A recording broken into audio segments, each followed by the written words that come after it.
নমস্কার বন্ধুরা, কেমন আছেন সবাই? আশা করি সবাই খুব ভালো আছেন। আমি সর্বাণী। আমার বই পড়ুন বইকে ভালোবাসুন চ্যানেলে সবাইকে স্বাগত জানিয়ে আজ আমি আপনাদের পড়ে শোনাচ্ছি লেখিকা সুচিত্রা ভট্টাচার্যের লেখা একটি গল্প, শেষ বেলায়। শুনতে থাকুন। শেষ বেলায়। অনেকক্ষণ ধরে শব্দটার জন্য অপেক্ষা করছিলেন শোভনা। শব্দ নয়, ডাক। দরজার ওপার থেকে চাপা স্বরের এক জড়তি আহ্বান। ছোট, ও ছোট। তৃতীয়বার ডাকতে হয় না, আজও হলো না। তার আগেই দরজা খুলেছেন শোভনা। কপাল জুড়ে ব্যস্ত জিজ্ঞাসা, কি ব্যাপার, আজ এত দেরি যে বড়? আর বলিস না। অনুরূপার শুকনো গালে ভাঙা হাসি, ঠিক হাসিও নয়, বিষাদ আর কান্নার মধ্যবর্তী অবস্থা। যাদের দয়ায় বেঁচে বলতে আছি তাদের কাছ থেকে ছাড়ান পেলে তবে তো আসবো। কেন, আজ আবার তাদের কি রাজযোগ্যী ছিল? রাজযোগ্যী নয়, বন্ধুযোগ্যী। ভরা বেলায় ছোট বউয়ের এক বন্ধুনি আর বন্ধু এসে হাজির। কি না চারটি খেয়ে যাবেন তারা। শুনেই বউ আহ্লাদে ডগমগ। সেই ভালো, সেই ভালো। আমার শাশুড়ি দারুণ ঝিঙে পোস্ত করেন, আর ডালের বড়া। ফ্রিজে কাটা পোনাও আছে, কিছু কুচো চিংড়িও। তুমি অমনি চিংড়ি বাটা করতে বসে গেলে বুঝি? কি করব, চাই ফেলতে ভাঙাগুলো আছে তো এই একজনই। মেজো ছোট তো একেবারে সাপে নেউল। ওপর থেকে তিনি উঁকি ঝুঁকি দেবেন, তবু নেমে এসে মরণ। তা শেষে তোমার পেটে কিছু পড়েছে তো? তা পড়েছে, মন যাই হোক। ছোটটির মুখ যে বড় মিষ্টি। আগেই বলে দিল, মা আপনি অম্বলে রুগী, আগে খেয়ে নিয়ে তবে রান্না চড়ান। গ্যাসে বসাবেন, কতক্ষণ আর লাগবে। কথা বলতে বলতে হাঁপাচ্ছেন অনুরূপা। একে অবেলার খাটুনি, তাই পড়িমড়ি করে ছুটে এসেছেন এতখানি। বাড়ি এক হলেও বেশ খানিক রাস্তা ঘুরে তবে এদিকে আসতে হয়। সেই যে 53 সালে যায় যায় ভিন্ন হয়েছেন, তখন থেকেই এই অবস্থা। ইয়া এক দৈত্য পাঁচিল শ্বশুর ভিটে ছিঁড়ে ফুঁড়ে দাঁড়িয়ে কড়া পাহারাদারের মতো। সেই তখন থেকেই সামনে বড়, পিছনে ছোট, পৃথক গৃহ, পৃথক সদর। দুই ভাইয়ের যাতায়াতের রাস্তা দুটিও আলাদা। ভুলেও যেন মুখ দেখা দেখি না হয়ে যায়, হতো না। কর্তা দুজন গত হওয়ার পরও বেশ কিছুকাল একই নিয়ম চলেছিল। কবে থেকে যে আবার নতুন করে আসা যাওয়া শুরু হলো দু তরফের। ইদানিং এ বাড়ির লোক ও বাড়ি যাচ্ছে, আর ও বাড়ি আসছে এ বাড়িতে। হ্যাঁ, ইদানিং ইদানিং ও বাড়ি থেকে এই ভুঁইফোড় ছায়াও এসে হাজির হচ্ছে এ বাড়ির গায়ে। এইমাত্র অনুরূপার মেজ ছেলে আলাদা হয়ে ছাদের বুকে খড় তুলে নেওয়ার পর। আজকাল শেষ বেলার সূর্য যখন ডুবতে ডুবতে একটুখানি থমকে দাঁড়ায় অনুরূপার জানালায়, তখনই কোত্থেকে সেই বিশাল ছায়াটা এসে টুপ করে গা বিছিয়ে দেয় শোভনার ভেতর বারান্দায়। শোভনা শিহরিত হন। মা গো মা, এক ভর্তি দোতলা ছায়া এত বড় হতে পারে? ছায়া নয়, যেন এক জীবনের স্মৃতি মৃদুল মায়া হয়ে ছড়িয়ে পড়ে চারিদিকে, ছড়াতে ছড়াতে একেবারে বুকের ভেতরটাই ঢুকে যায়। বাইরের ঘর থেকে ভেতর বারান্দায় এসে সেই ছায়াতে গা ডোবালেন দুই যা। অপরাহ্ন বেলায় ফুল ফুল মাধুরে পা ছড়িয়ে বসলেন অনুরূপা। জিভের তলায় দোক্তা পাতা গুঁজলেন টিপে টিপে। সেদিকে তাকিয়ে এতক্ষণ পর মিটি মিটি হাসছেন শোভনা। একটা সুখবর আছে গো দিদি। কি রে? ওটা এতদিনে খুঁজে পেয়েছি, কাল রাত্রিরে। ও মা, সত্যি? অনুরূপা ঘুরে বসেছেন সঙ্গে সঙ্গে। কোত্থেকে পেলি? কোত্থেকে আবার? তোমার দেওরের আলমারিতেই ছিল।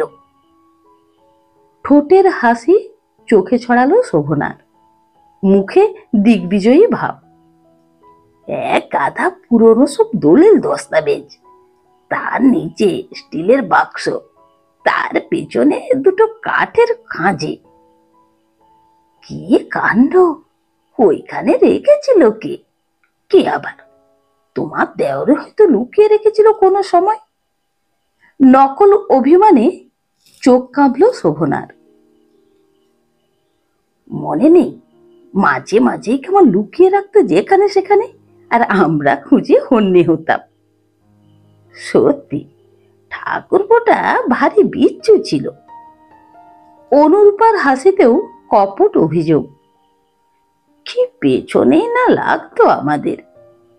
লাগা বলে লাগা, তুমি তো কেঁদেই ফেলতে। কাঁদবো না, সারাক্ষণ শুধু ভিকির খুঁজছে কিভাবে বৌদিকে রাগানো যায়, কিভাবে বৌদিকে। রাগ করো না দিদি, তুমিও কিন্তু বাপু একটু ছিঁচ কাঁদনে ছিলে। শোভনা ঠোঁট টিপলেন।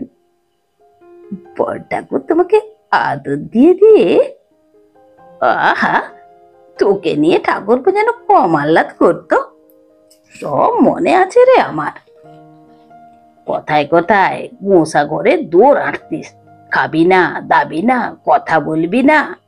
ঠাকুরপোকে তখন কি খোসামতটাই না করতে হতো, পারলে আকাশ থেকে চাঁদ সূর্য পেড়ে আনে।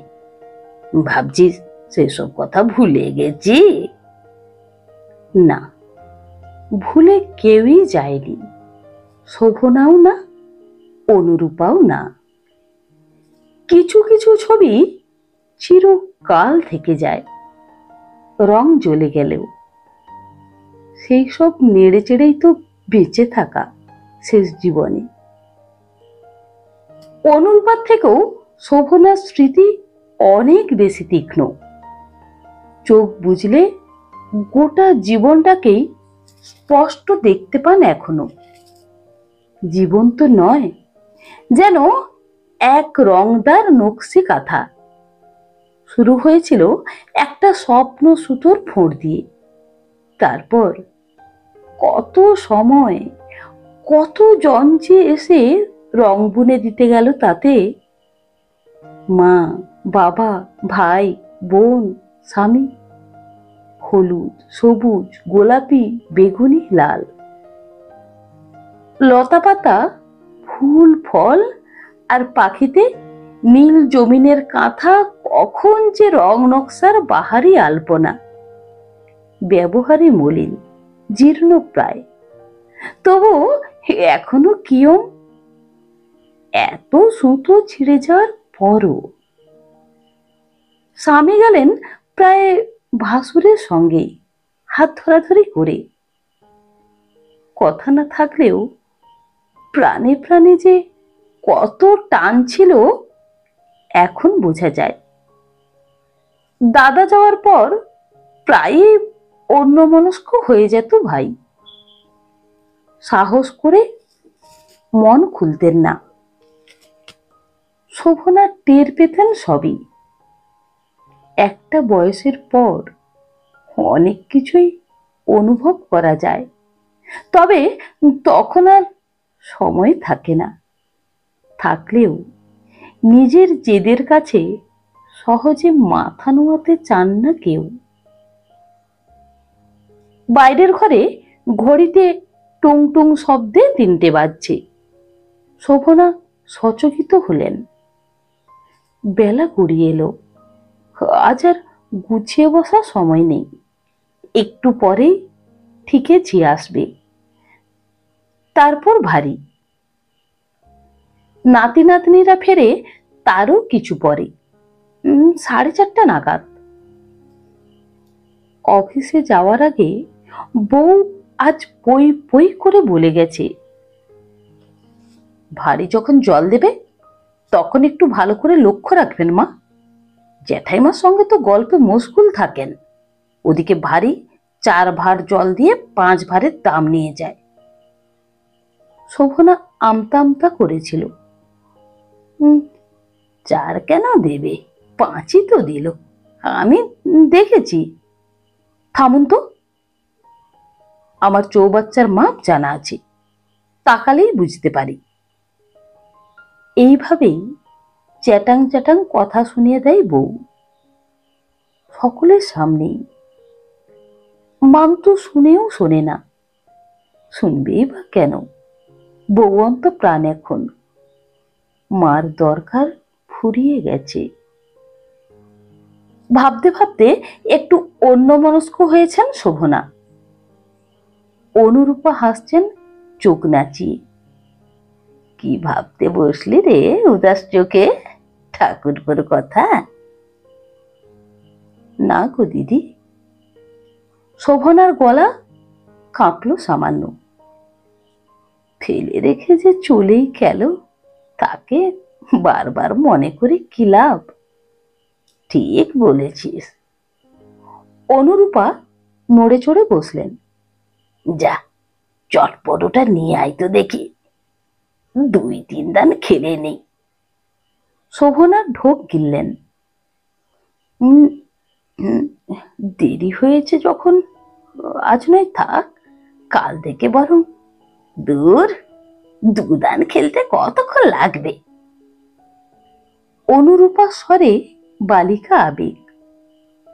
খুঁজে পাওয়া গেছে যখন। শেষ পর্যন্ত দোনামোনা করে ঘরের দিকে গেলেন শোভনা। ছায়াটা আজ বেশ ঠান্ডা ঠান্ডা। অনুরূপা ছড়ানো পা দুটো গোটালেন আস্তে আস্তে। অমাবস্যাও মনে হয় পড়ে গেল। মজ্জের ভেতর তার ধারালো কামড় টের পেতে শুরু করেছেন। আজকাল কোমর আর হাঁটু দুটো মাঝে মাঝেই শরীর ছেড়ে বেরিয়ে যেতে চায়। ভাবখানা এমন, অনেকদিন তো খাটান দিলাম গো, এবার রেহাই দাও। বালাই 60, এর মধ্যে রেহাই কিসের? এখনো কত দেখা বাকি রয়ে গেছে, কত শখ স্বপ্ন। কেদারবত্রী ঘোরা হলো না, গঙ্গাসাগরে ডুবও হলো না, ঘরের এত কাছে তবু পাতাল রেলে চড়াও হলো না একদিনও। তার থেকেও বড় কথা, নাতির মুখ দেখা হয়নি। 3 ছেলের আগে 2 মেয়ে, দুজনেরই 2-4টি কন্যা। সেন্টুর বউ একটা মেয়েতে থেমে গেছে, রন্টুও তাই। আর ছোটটির তো বিয়ে 2 বছর পুরে গেল, এখনো পা ভারী হওয়ার নামগন্ধ নেই। হলে মনে হয় ওরই প্রথম ছেলে হবে। তাকে একবার কোলে না নিয়ে কোন সুখে পৃথিবী ছাড়বেন অনুরূপা? তাছাড়া বড় নাতনি সব সময় বলছে, আমার বিয়ে অবধি তোমাকে কিন্তু থাকতে হবে দিদা, তার আগে কেটে পড়া চলবে না। আহারে মা, কেটে পড়তে কেউ যেন চায়। সিন্টুর বাবারে কি কম সাধ ছিল বেঁচে থাকার? অনুরূপার চোখ দুটো ক্ষণিকের জন্য দপদপ করে উঠল। সিন্টুর বাবার হার্টের অসুখের জন্য সিন্টুর বউটাই 100 ভাগ দায়ী। দুম করে তাদের ছেলেটিকে নিয়ে আলাদা হয়ে চলে গেলেন। রন্টু তখন সবে চাকরিতে ঢুকেছে, ছোটকু বেকার। চিন্তায় ভাবনায় অকালে মরে গেলেন মানুষটা। তবু তার কপাল ভালো, রন্টু ভিন্ন হওয়াটা দেখে যেতে হয়নি। পৃথিবীর সব দুঃখ তাপ গায়ে মাখতে রয়ে গেছেন একা অনুরূপাই। মার বাবা মার, দেখি আরো কত দগ্ধে মারতে পারিস। আমি এখন সর্বংসহা, সহজে কেউ তাড়াতে পারবি না। নিজের মনে বিড়বিড় করে উঠলেন অনুরূপা। আর তখনই ফিরলেন শোভনা কোনার ঘর থেকে। দেখো দিদি, বিদেশি জিনিস তো এখনো কেমন চকচকে আছে। কাঠের পালিশ একটু টসকেছে যা, এই যা, খুঁটিগুলো পর্যন্ত তেল তেল করছে। দেখি দেখি, গভীর আগ্রহে যেন কোনো মহামূল্য জিনিস ছুঁতে যাচ্ছেন। এভাবে হাত বাড়ালেন অনুরূপা। মহামূল্যই তো। দেওর নিয়ে এসেছিল সিঙ্গাপুর না বার্মা কোত্থেকে যেন সাবলুডো খেলার বোর্ড। তারই কি চেক নাই। চারিদিকে খাঁজ কাটা কাঠ বাঁধাইয়ের গায়ে ঝকঝকে মোম পালিশ, মাঝখানে বড় বড় খোপ, লাল কালো নীল হলুদ বর্ণময় সেসব খোপ বেয়ে ঝুলছে খাড়া খাড়া মই। আর কত রকম ভয়ঙ্কর সাপ, অজগর, ময়াল, শঙ্খচূড়। দান যদি ফেলতে পারো মই বেয়ে সাঁই সাঁই ওঠো। আবার তেমন দান না পড়লে সোজা ফনা তোলা সাপের মুখে। সেখান থেকে সাপ তোমাকে নামিয়ে দেবে লেজে, একেবারে নিচের দিকের ঘরে। তখন আবার নতুন করে শুরু করা। এক সময়ে শোভনা অনুরূপা দুজনেরই বড় প্রিয় ছিল খেলাটা। প্রিয় জিনিসের এক ধরনের নেশাও থাকে। সেই নেশাতেই ক্রমে মজেছিলেন দুজনেই। মই বেয়ে ওঠা আর সাপ বেয়ে নামা। তবু একবার না একবার পৌঁছানো তো যায় জেতার ঘরে। যখন তখন দু যা কাজ ফেলে সাবলুডো নিয়ে বসে যেতেন। খেলতে খেলতে বেলা যেত, খেলতে খেলতে রাত বাড়ত। কেউই হেরে যেতে রাজি নন। দুরন্ত উত্তেজনায় টকবক ফুটতেন। উত্তেজনা থেকে ঝগড়া, পরস্পরের দিকে আবর্জনা ছোড়াছুড়ি। এইভাবেই একদিন দুম করে বাড়াবাড়ি হয়ে গেল। শোভনা রেগে পোঁডলা পুডলি বেঁধে ছেদে বাপের বাড়ি চলে গেলেন। তখন থেকেই কি বন্ধ হয়েছিল খেলা? অনুরূপার মনে নেই।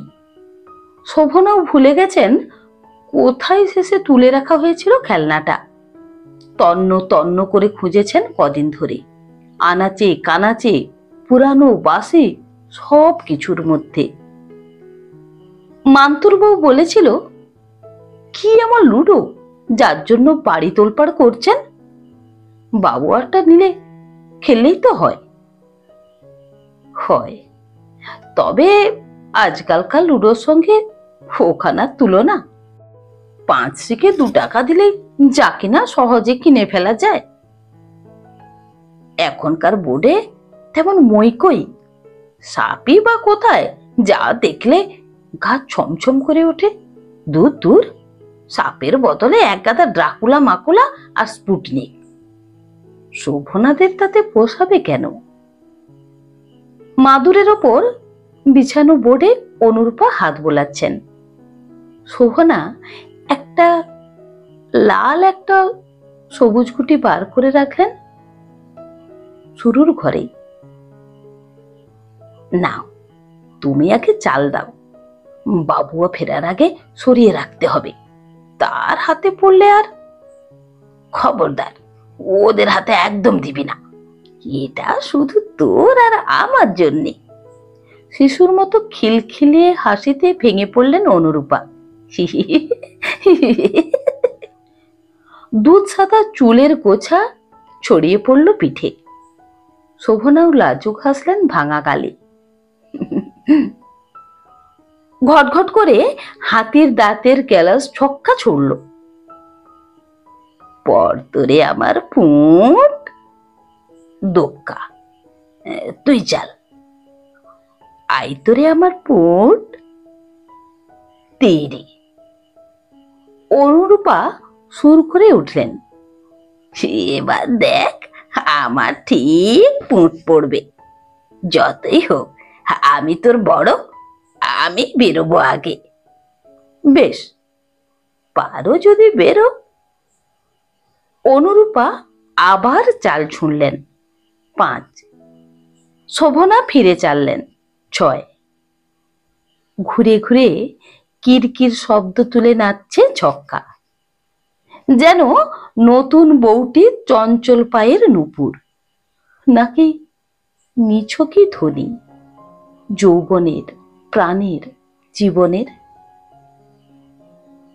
পর দেখি, পর দেখি, 2, 3। আমার তবে পড়লই, যা 4। দুই বৃদ্ধা উত্তেজনায় ক্রমশ টান টান। হিংস্র আবেগটা ফিরে আসতে শুরু করেছে। ব্যথা বলে অনুরূপা আবার পা ছড়িয়েছেন। কোমর থেকে শ্যামলা শরীর একটু বেঁকে ঝুঁকে আছে বোর্ডের উপর। ফোকলা দাঁতে দোক্তা পাতা চুষছেন চকচক শব্দে। সামনে শোভনা কিছু শান্ত হলেও ভেতরে ভেতরে অস্থির। অনুরূপার মতো ততটা ভারী নয় শরীর, বরং একটু রোগাসোগাই। একসময় খুব ফর্সা ছিলেন। বয়স পড়া চামড়ায় এখন অসংখ্য দাগ ভাঁজ। মনের চাপে ভাঁজ ক্রমে গভীর হচ্ছে। শুরু করতেই হবে গোড়া থেকে, হবেই। এই দেখো পড়েছে। কই, ওটা তো 2। না, পুঁট, কখনো না। ভালো করে দেখ। দেখেছি, তুমি দেখো ভালো করে। অনুরূপা আরো ঝুঁকলেন, আরো আরো। মাথাটা কেমন দুলে উঠল। কোথায় পুঁট, কোথায় চক্কা? সামনে শুধু শীর্ণ একটা হাত। সে হাতে ঢলঢল এক গাছা ব্রোঞ্জের চুড়ি। দেখতে দেখতে তার জায়গায় এসে গেল 6 গাছা সোনার চুড়ি, ধান ছড়া ডিজাইনের। মকরমুখ বালা ঝমঝম নেচে উঠল চুড়ির আগে। পিছনে টুকটুকে পলা শাঁখা। লাল পেড়ে জরির আঁচল বারবার খসে পড়ছে হাতের উপর। সেই হাতকে চেপে ধরল আরেকটা গোলগাল হাত, ওই রকমই শাঁখা চুড়ি পরা। তুই চোরামি করছিস ছোট, মোটেই তো সিঁড়ির দান পড়েনি। কিছুতেই উপরে উঠতে পারবি না তুই। হিল্লি রে, তুই আবার চাল। না, আগের দিনে তুমি যে চুরি করলে, 2-6 দিনে সাপের মুখে না গিয়ে এক ঘর পেছনে রাখলে। বাজে কথা। আমি বাজে কথা বলি না। আহারে, কি আমার সত্যিবাদী যুধিষ্ঠিরের বউ রে, মিথ্যুক, চোর। একদম গালাগাল দেবে না বলে দিলাম। হেরে গেলেই তোমার যত চোটপাট শুরু হয় না। কি ভাবো তুমি নিজেকে? যাই ভাবি, তোর মতো দেমাকে ফাটি না। বড় লোকই দেখাতে যায় না কখনো। গরিবের মেয়ে গরিবের মতো। যাও যাও। তাও যদি চোখ কান না থাকতো, সারাদিন গায়ে বাতাস মেখে ঘুরে বেড়াচ্ছেন। হ্যাঁ হ্যাঁ, তুই তো একাই খেটে মরিস। মরি তো, ড্যাং ড্যাং করে বাচ্চা কাচ্চা ফেলে যখন খুশি বেরিয়ে পড়লো। লজ্জা করে না তোমার?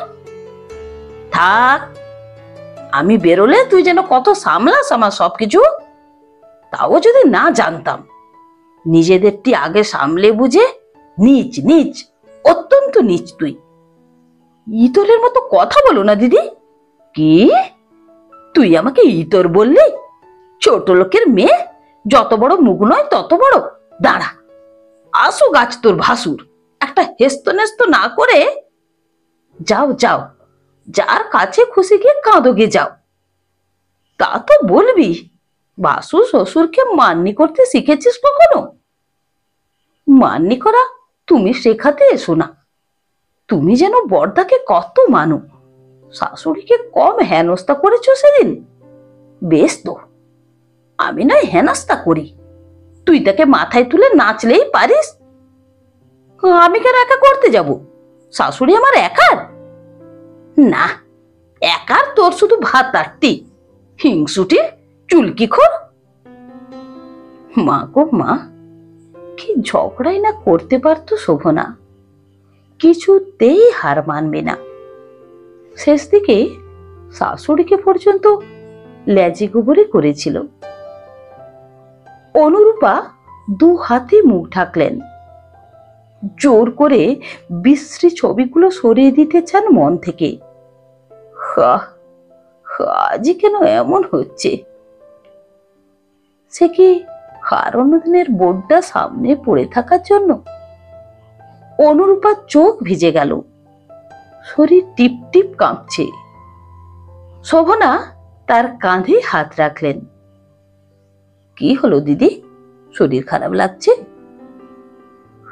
আমরা যেন কি কারণে আলাদা হয়েছিলাম রে ছোট। অনুরূপা মুখ থেকে হাত সরালেন না। শোভনা নির্বাক। বিশাল ছড়ানো ছায়াটা নিঃশব্দে কোটাতে শুরু করেছে নিজেকে। এইমাত্র বারান্দা পেরিয়ে উঠানে নেমে গেল।